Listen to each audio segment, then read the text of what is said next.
Hello everyone, we are back with another season of the CBN, or Castelia Battle Network, and it is time for yet another draft analysis.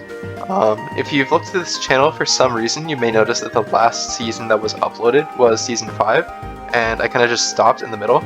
That's because I got sick in the middle, so I just couldn't really keep up with it. And the next few seasons I was just super busy, so I didn't really want to commit to uploading, but Season 8, this time I'm uploading all the way through, as long as I don't get hit with another act of God, but who can say. So this season we have 16 coaches. As usual, it'll be 8 weeks. Unlike last season, restricteds are not allowed, so it's going to be more similar to Regulation F, but notably distinct in that terrestrialization is completely banned. So that'll definitely be different from any of the seasons that we've had so far. Also, like previous seasons, we have a kind of like anti-ultra top heavy rule. So here you cannot get more than 2 mons from the 19 or 20 point tiers. And this time I got pick number 6, so pretty close to middle but on the front side. So my plan was just to like draft the most broken thing that was left. And I figured that Fluttermane would be drafted, and I was correct, it went pick 2. But actually, as you can see, Urshifu Rapid Strike made it to me, and that was kind of my second choice, because I have won a VGC League in the past with Urshifu Single Strike, and I really wanted to try Rapid Strike out. Normally, like, Rapid Strike is obviously kind of just better on ladder and in a tournament setting, especially with like open team sheet. But in draft, it's kind of more of a toss-up, because like obviously Rapid Strike goes through Sash, that's kind of the big deal. But in draft you have to worry about helmet, because you can, pretty easily just like run helmets counter teaming. Whereas like you might see it a fair bit on ladder on like some mods that you like typically want to use as Shifu checks, like like in DD female. But on draft you can kind of just throw it on like whatever. Obviously you can still only have one because of item clause, but I'm not, like, also because it's not open team sheet, I don't know where the helmet is, so I have to be pretty careful about just like going for the surging strikes immediately. Obviously I can use the punching glove in order to bypass that, but I'm not always going to want to have the punching glove. Also, Urshifu Single is a bit harder to deal with typing wise in drafts. Generally fighting dark with poison coverage is just like horrible to deal with. And sure, like fighting water is a really good typing, and like Urshifu Rapid is a lot better defensively. But anyway, I've used Single in the past, so I wanted to try Rapid Strike out, and we will see how it compares. Now on the Urshifu Single draft, I had a Tornadus for priority Tailwind, but here Tornadus was 19 points. So because I already got Urshifu for 20, I could not draft Torn. And same goes for Whimsicott, that was also 19 points. And I just don't like Talonflame, so my choice is kind of between Murkrow and Volbeat / Illumise.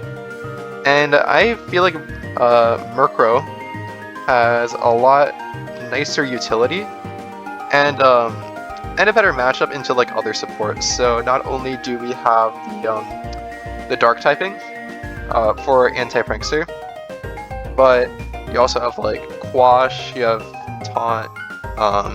I can run a Violate on it, which is kind of a big deal because I like having my Sash elsewhere on this team.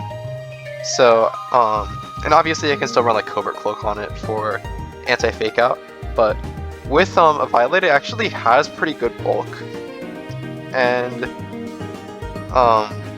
yeah, also we got Stab Foul Play, so it's not completely passive. As I mentioned, we have Taunt, T-Wave, Quash, Haze. Obviously, Tailwind is the main use case for it. It also has Perish Song, so because like I can run it pretty slow, so I like win the Perish Song endgame if I need to. Obviously, in past gens, I would run Roost with that, but this gen, like, they nuked Roost off of like literally every mon, so unfortunately, I can't just like sustain. But usually, I'm not gonna like have a slot for that anyway, so it's not really that big of a deal. Now, from here, my plan was actually to get Garchomp, because I have not drafted Garchomp in VGC before, and it seemed cool to use alongside Murkrow, and then I can lead with like Earthworm as well to like spam EQ and then get the Earth Eater healing. But Garchomp went round 2, which I kind of didn't expect, since it was like really expensive for how much like value I think it gives you. But I guess someone else really wanted it. So, but I still wanted a good dragon, so I was looking at what the other options were, and I saw Gouging Fire. And, like, okay, I can run a Sun Core, because Murkrow is actually a good Sunsetter, and Gouging Fire doesn't need Sun, it also definitely appreciates having Tailwind. Also, I can run the Booster Howl Breaking Swipe type set to support Shifu. Shifu with an attack boost is pretty scary. It's basically Choice Band damage, except I can switch up moves and protect. Or I can even run Choice Band Shifu with Howl, and then I'm just like 2.25 times as strong, and I just like OHKO everything. So it's definitely very versatile, and the typing is incredible. And he has like a lot of kind of just offensive pressure on his own, so he doesn't even really need support. You can still just pick up KOs with like Heat Crash and stuff. And for the next pick, this kind of goes along with my Sun Core as well, but I wanted access to a good ground type. And in singles leagues, I've gotten kind of addicted to Sandy Shocks lately. Like, it's just so good. Obviously, Volt Turn is a lot more important in singles, but in doubles, having single target ground, like strong single target ground stab, is kind of rare, because most mons are like kind of forced to just run high horsepower, and obviously that has a miss chance, and it's contact, and a lot of mons like just don't really have that like raw power to go for, and the ones that do, like Excadrill or Mamoswine, just don't really have a good speed tier. So Sandy Shocks has a very good speed tier, especially when you consider that you can go booster speed, in which case it outpaces like everything outside of like Tailwind stuff.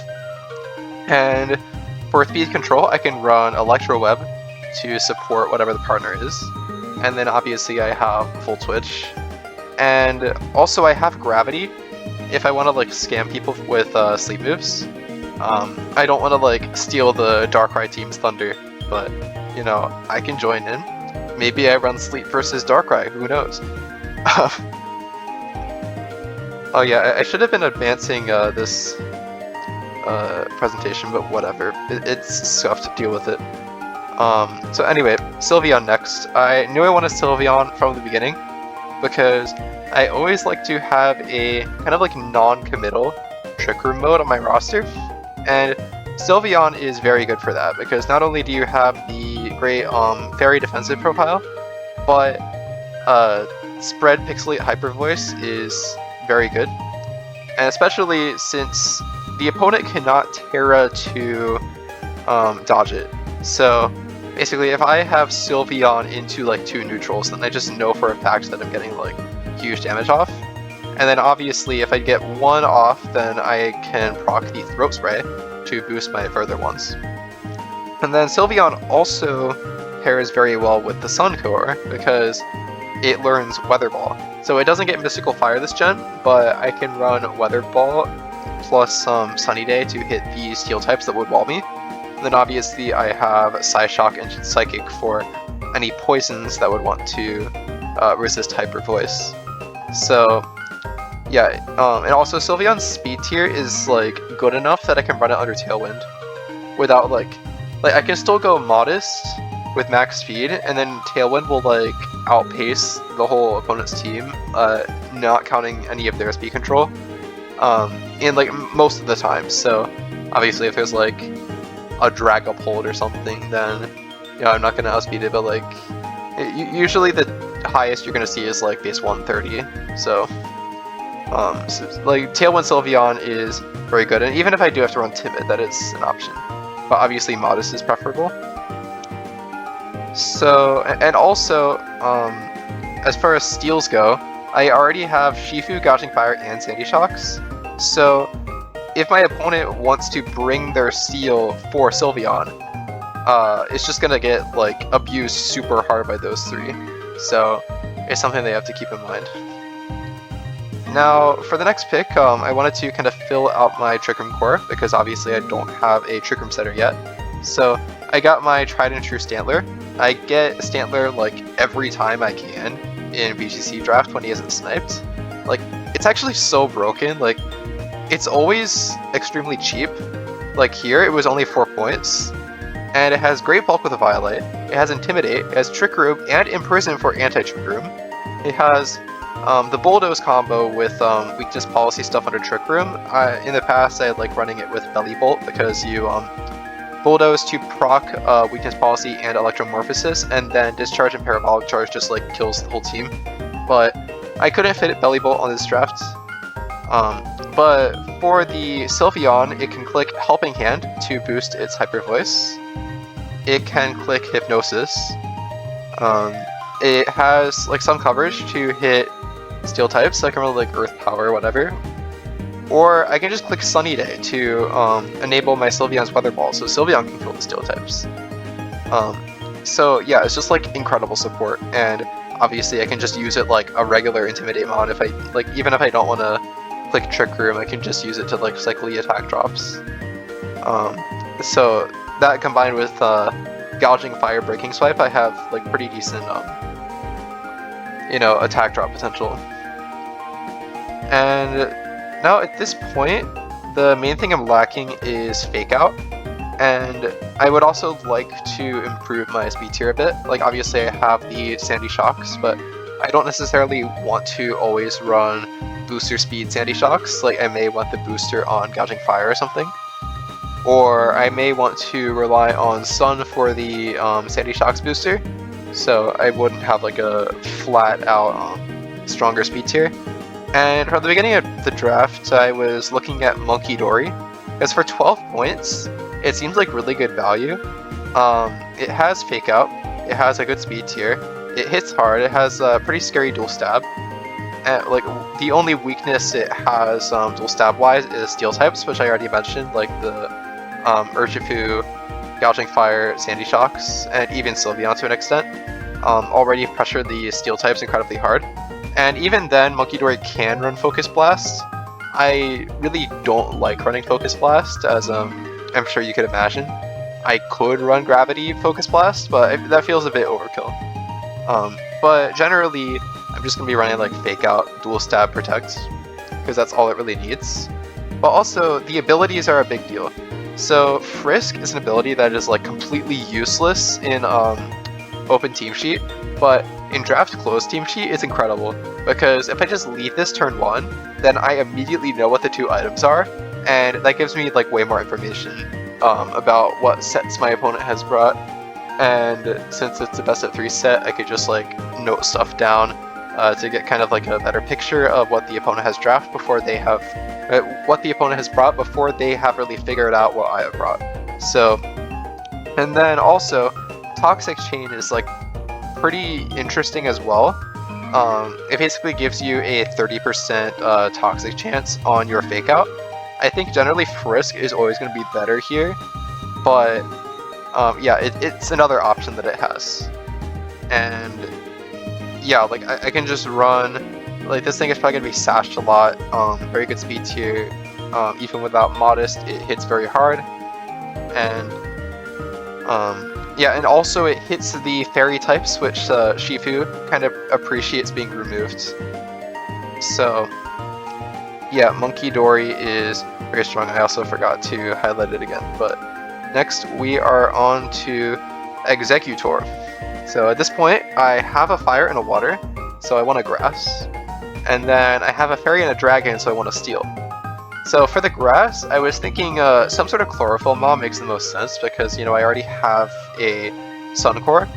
So obviously like a lot of chlorophyll bombs are pretty cheap. So I was kind of looking at the options, and I remember that I drafted Executor in CBN Season 1. And it was actually really good. It hits hard. it can like sleep things if I want. Obviously I have access to both sleep powder and hypnosis, so if my opponent is like has grass types or something that may be running safety goggles, then I can like threaten I can threaten sleep on everything pretty much. And then yeah, and I have Sludge Bomb to hit opposing grass types, so I'm not just limited to Dual Stab, but it also works under Trick Room, because it can set Trick Room, and then it can also do Harvest bullshit. So,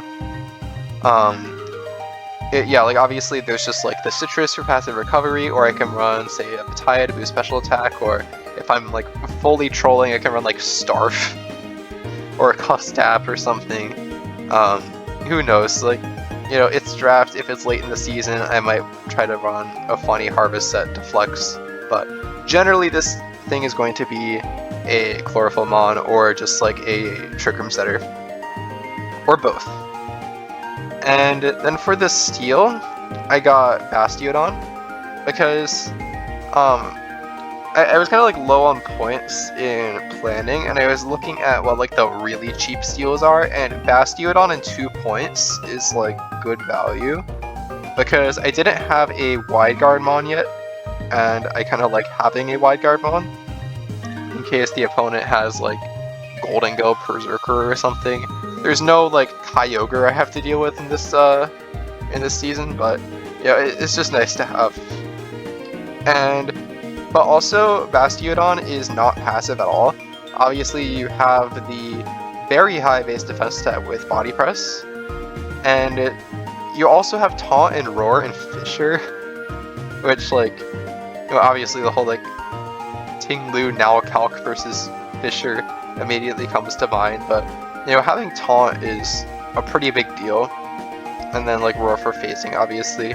I could do the stupid strat where I have Sylveon go for a Hyper Beam and then Bastiodon roars out the Sylveon. Yeah, who knows? That would probably be another late week flex thing. Also, Bastiodon gets like Guard Split and Meteor Beam and like every coverage move for some reason. So there's a lot of heat that I can do with it. Obviously, it's a 2-point Mon, so it's not going to be coming most weeks necessarily, but it is an option in case like there is a matchup where I'm like, okay, the spread moves are an issue. I don't want to have to deal with that. So, yeah. But then the final pick, which is something that I was thinking about from the very beginning. Because like every season I need a funny guy pick. Like, you look at that Mon and it's like, why is it here? And then you start to realize. And this time it's Spupa. So this thing, I'd like to think of it as the Cosmoem of doubles. So obviously Cosmoem in singles, basically the only move it learns is Teleport. So most people are like, wow, this thing is garbage, why would you ever use it?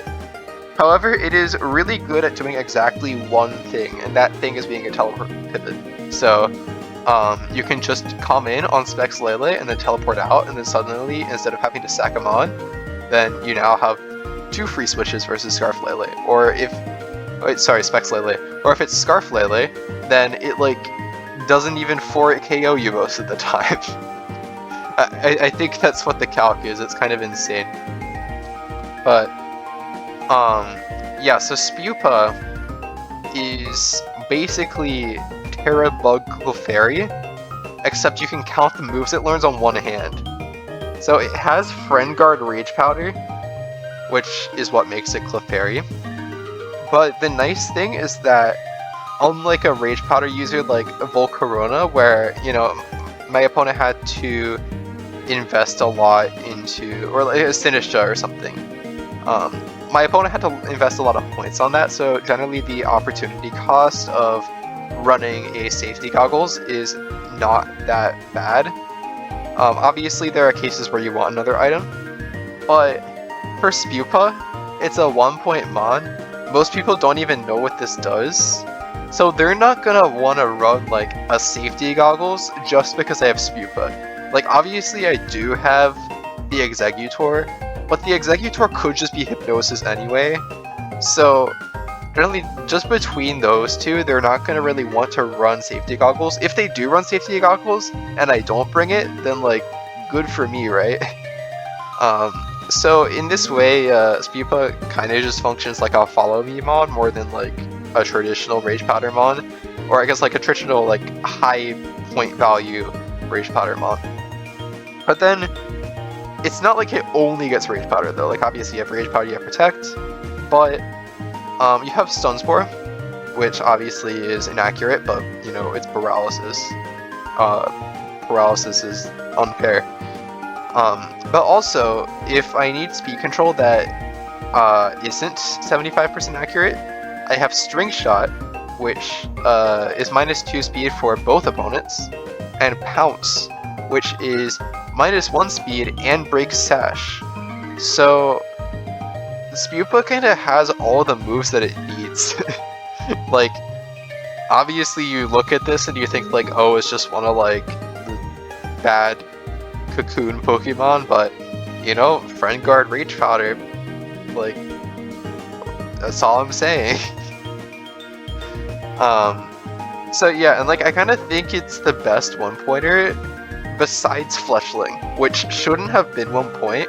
It was just left there by mistake. And then also like Poltergeist is up there as well because it like also has Rage Powder and then Hospitality. But Spupa is definitely funnier, so I think it wins. Anyway, that is my draft for the season. I kind of yapped for a bit, but I think that's kind of the point of a draft analysis. I like how it turned out with the Sun and Trick Room modes. And at the end of the day, I'm glad that Garchomp got sniped because I like this version a lot more than the original version I had with Garchomp. And yeah, I'm looking forward to seeing how well it does. I think this one definitely has the potential to win the season, mainly because, you know, all the times that I lost in semifinals or finals, I think, actually, I forget how the finals game went exactly, but I know that like Meteor Beam has been the bane of my existence, or just like, you know, playoffs RNG in general, and this team doesn't really have any 90%ers, so you know, like I basically just have to hope that I don't get hit with like Swagger Chi-Yu again. But who knows? At the end of the day, it's Mons, but I think that like this team is definitely making playoffs, and it would be good to break my playoffs curse for CBN and get a win. So yeah, that's all from me for now. Make sure to check out the other coaches in the description, because week 1 videos drop a week from when this is posted. I have already recorded my week 1 video as of recording this, so obviously I don't want to spoil the result of that. But yeah, I'm sure there will be some great games this season. There's a lot of strong teams, and good luck to everyone involved, because when Spupa hits the field, it won't save you.